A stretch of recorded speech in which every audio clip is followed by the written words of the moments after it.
आपकी मोबाइल की स्क्रीन पर एक बहुत ही महत्वपूर्ण टॉपिक दिखाई दे रहा होगा। टॉपिक का नाम है टीचिंग एप्टीट्यूड, यानी कि शिक्षण अभिवृत्ति। शिक्षण अभिवृत्ति यूजीसी नेट की परीक्षा में पूछे जाने वाले फर्स्ट पेपर की फर्स्ट यूनिट है, जो कि बहुत ही महत्वपूर्ण है। ये आसान भी है ये टॉपिक, और इस टॉपिक को मैं और आसान बनाने के लिए एक नोट्स तैयार किया हूँ, जिसके माध्यम से शिक्षण अभिवृत्ति से पूछे जाने वाले जो भी प्रश्न हैं आपसे छूटेंगे नहीं, बशर्ते एक शर्त है कि इस वीडियो को अंत तक अगर जो देखेंगे तो आपके जो सारे डाउट हैं, जो सारी आपकी दुविधा है वो क्लियर हो जाएगी। तो आइए बिना समय गंवाते हुए हम जो फर्स्ट यूनिट है, फर्स्ट यूनिट पर हम लोग चर्चा करते हैं, और ये बहुत ही महत्वपूर्ण यूनिट है। तो हम बात यहीं से स्टार्ट करते हैं कि शिक्षण प्रक्रिया क्या है। तो आपको पता होगा कि शिक्षण एक बहुत ही व्यापक प्रक्रिया है, जिसके अनुसार क्या करता है व्यक्ति शिक्षण की प्रक्रिया से, जिसमें व्यक्ति अपने आसपास के वातावरण या कहने घटकों के माध्यम से पूरा जीवन कुछ न कुछ सीखता रहता है, यानी कि जन्म से लेकर के मृत्यु तक। अब व्यक्ति परिवार से सीखता है, पड़ोस से सीखता है, मित्रों से सीखता है, शिक्षक से सीखता है, और जन्म से लेकर मृत्यु तक सीखता ही रहता है। लेकिन अगर जो हम बात करें शिक्षण के कुछ व्यापक अर्थों के बारे में, तो यहाँ पर पूछा जाता है कि शिक्षण के व्यापक अर्थों के बारे में कुछ बताइए। तो इसमें हम ये कहेंगे सभी विद्यार्थियों को क्रियाशील रहने का अवसर देता है। क्या? शिक्षण प्रक्रिया। दूसरे की हम बात करें तो शिक्षण वह प्रक्रिया है शिक्षार्थी के संवेगों को प्रशिक्षित करना, शिक्षण प्रक्रिया है। तीसरे की हम बात करें शिक्षार्थी को अपने वातावरण के अनुकूल बनाने में सहायता करता है। कौन? शिक्षण प्रक्रिया। और उत्प्रेरक प्राप्त करना, क्या करना? शिक्षण प्रक्रिया का संबंध स्थापित करना। तो शिक्षण के कुछ व्यापक अर्थ इन सभी 5 बिंदुओं में हमने आपको जोड़ करके बताने का प्रयास किया है। अब हम बात करते हैं शिक्षक को शिक्षण के समान सिद्धांतों से परिचित कराना। अब हम क्या करेंगे, हम अगर जो शिक्षण कार्य को हम कुछ समान सिद्धांतों के आधार पर आपको परिचित कराते हैं, तो वो कौन कौन सी चीज़ हैं? तो क्रिया द्वारा करके सीखने का सिद्धांत। शिक्षण क्या है? क्रिया द्वारा, यानी कि खुद करके सीखने का सिद्धांत है। रुचि का भी सिद्धांत है, यानी कि हम जिस विषय में अपनी रुचि ले रहे हैं, तो शिक्षण प्रक्रिया क्या है? रुचि का भी सिद्धांत है, और निश्चित उद्देश्य का भी सिद्धांत है, व्यक्तिगत विभिन्नता का भी सिद्धांत है, और चयन करने का भी सिद्धांत है। अब हम बात करेंगे शिक्षण एक चरणबद्ध प्रक्रिया है। शिक्षण क्या है? एक चरणबद्ध प्रक्रिया है। आपसे पूछे शिक्षण क्या है, तो आप कहेंगे शिक्षण एक चरणबद्ध प्रक्रिया भी है, और इसके क्या है? कुछ प्रमुख चरण भी होते हैं। तो पहले हमने प्रमुख चरण में लिख रखा है कि हम क्या करते हैं। सबसे पहले योजना बनाते हैं शिक्षण प्रक्रिया की। पहला चरण क्या है? योजना बनाना। दूसरा क्या है? विद्यार्थियों के विषय संबंधित पूर्व ज्ञान के बारे में जानकारी प्राप्त करना, यानी कि आप मान लीजिए ग्रेजुएशन आपने कंप्लीट किया है, तो आप पीजी में आपका पूर्व ज्ञान क्या होगा, यानी कि यूजी से आपने क्या सीखा है। तो शिक्षण की प्रक्रिया में भी आता है पूर्व ज्ञान के बारे में जानकारी प्राप्त करना। अध्यापन सामग्री को सुसंगठित एकत्र करना, विश्लेषण एवं संलयन करना, मूल्यांकन करना, और फिर पुनरावृत्ति करना। तो ये जो 7 चरण है, ये क्या है? शिक्षण का चरणबद्ध प्रक्रिया है। ये इसके 7 चरण हैं।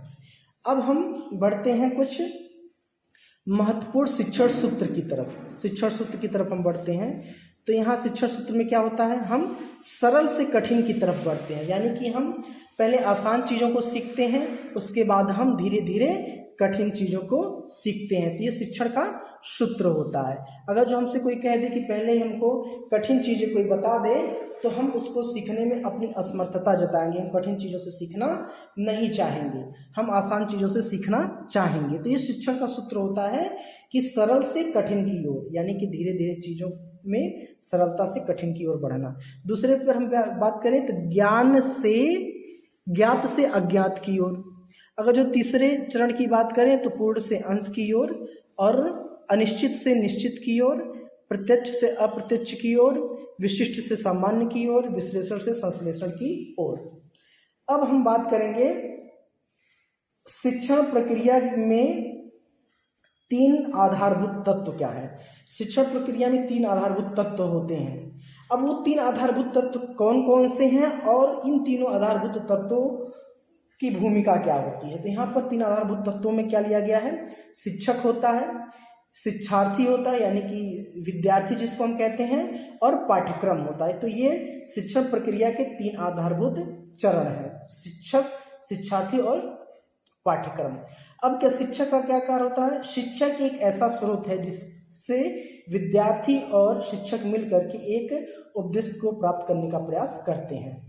अब इसमें ये होता है, शिक्षक और विद्यार्थी दोनों लोग मिलकर के क्या करते हैं?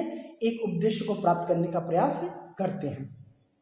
शिक्षार्थी, शिक्षण प्रक्रिया बिना शिक्षार्थी विद्यार्थी के संभावना नहीं है, यानी कि बिना शिक्षार्थी जो होता है बिना शिक्षण प्रक्रिया के अपने लक्ष्य को नहीं पा सकता है।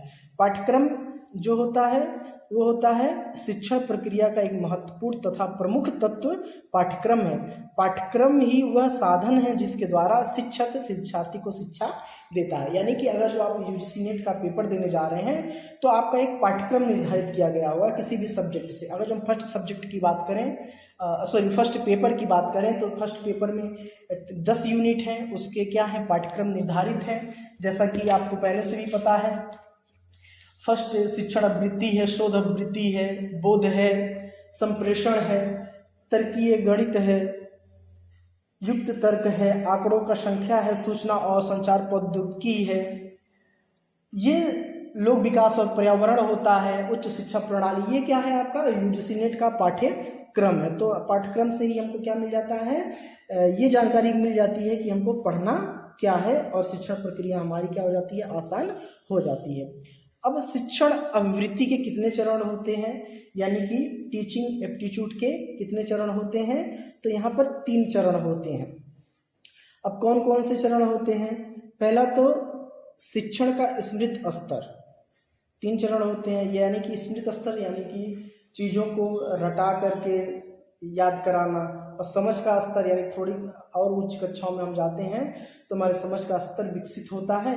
और चिंतन स्तर, ये चिंतन स्तर जो होता है उच्च स्तर के विद्यार्थियों के लिए होता है, हायर एजुकेशन में ये काम आता है। तो स्मृति का स्तर, समझ का स्तर और चिंतनशील स्तर। अब हम बात करेंगे कि शिक्षण प्रक्रिया में कुछ ना कुछ चीज़ें बाधा भी उत्पन्न करती हैं। तो यहाँ पर हमने लिख रखा है शिक्षण को प्रभावित करने वाले कारक। तो शिक्षक को प्रभावित करने वाले कारक भी होते हैं। वो तो कौन कौन से होते हैं? अगर जो शिक्षक प्रभावित होता है हमारा, तो वो 3 कारणों से होता है, यहाँ पर दिया गया है। एक सभी कारक, दूसरा बौद्धिक कारक और तीसरा मनोवैज्ञानिक कारक। अब हम सभी कारक के अंतर्गत क्या क्या चीज़ें आती हैं? इसमें आती हैं पारिवारिक परिस्थितियाँ, विद्यालयी परिस्थितियाँ। तो हम जानेंगे सबसे पहले नंबर 1 में जो पारिवारिक परिस्थितियाँ वो क्या होती हैं। पारिवारिक परिस्थितियों के अंतर्गत महत्वपूर्ण जो बातें हैं वो होता है घर की आर्थिक स्थिति। यानी कि जो टीचर है अगर जो घर की आर्थिक स्थिति में उलझा है तो वह प्रभावी संप्रेषण का कार्य नहीं करेगा, वह कहीं ना कहीं बाधा उत्पन्न करेगा। और इसी में ही पति पत्नी के झगड़े का भी संबंध होता है, संतानों के प्रति उत्तरदायित्व का, माता पिता और परिवार के साथ संबंध आदि, ये सभी क्या हैं? सभी परिस्थिति में शिक्षण को प्रभावित करने वाले कारक है। वही चीज़ है विद्यालयी परिस्थितियों में। अगर जो शिक्षक के जितने भी शिक्षक साथी हैं,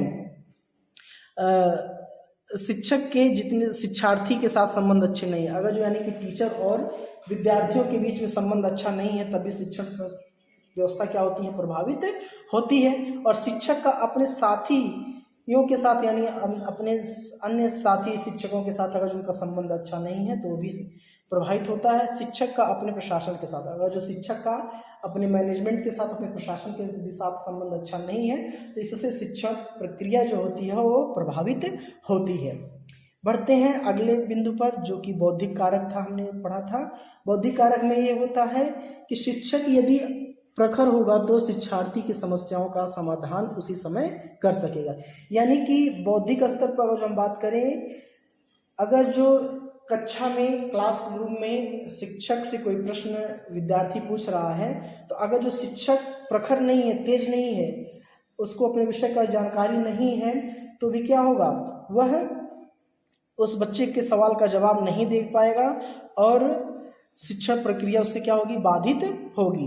दूसरा कह रहा है प्रभावशाली विद्यार्थियों की उत्कंठा का उत्तर दे सकेगा, यानी कि बौद्धिक स्तर पर अगर जो शिक्षक बुद्धिमान होगा, प्रखर होगा, अपने विषय की जानकारी होगा, तो जो विद्यार्थी होते हैं, जो उनकी सीखने की उत्कंठा होती है, जो उनकी जिज्ञासा होती है, उसका जवाब देकर के उनकी जिज्ञासा को तुरंत समाप्त कर सकेगा और बदलती परिस्थितियों के अनुसार स्वयं को बदल सकेगा। यानी कि जो बदलती परिस्थितियां हैं, मान लीजिए आज का जो फैशन है वो क्या है, आज का जो समय है वह ऑनलाइन पढ़ाने का समय है, तो शिक्षक को क्या करना चाहिए, शिक्षण में कोई बाधा उत्पन्न ना हो तो वो बदलती परिस्थितियों के हिसाब से वो ऑनलाइन भी पढ़ाने का प्रयास करे। अब हम यहाँ जानेंगे मनोवैज्ञानिक कारक में क्या क्या चीज़ें हैं। तो यहाँ पर लिख रखा हमने अभिक्षमता है, अभिवृत्ति है, मूल प्रवृत्ति है, सहज प्रवृत्ति है और भावना प्रक्रिया है। ये सारी चीज़ें इसके अंतर्गत आती हैं। आशा करता हूँ कि आपको वीडियो पसंद आया होगा। वीडियो पसंद आया हो तो कमेंट में आपको वीडियो कैसा लगा हमको ज़रूर बताइएगा और इसका मैं नेक्स्ट पार्ट आपके लिए ले करके आ रहा हूँ, डिस्क्रिप्शन में उसका लिंक मिल जाएगा। तो वीडियो अच्छा लगा हो तो चैनल को एक बार पुनः कहना चाहूँगा, सब्सक्राइब करें, लाइक करें और शेयर करें।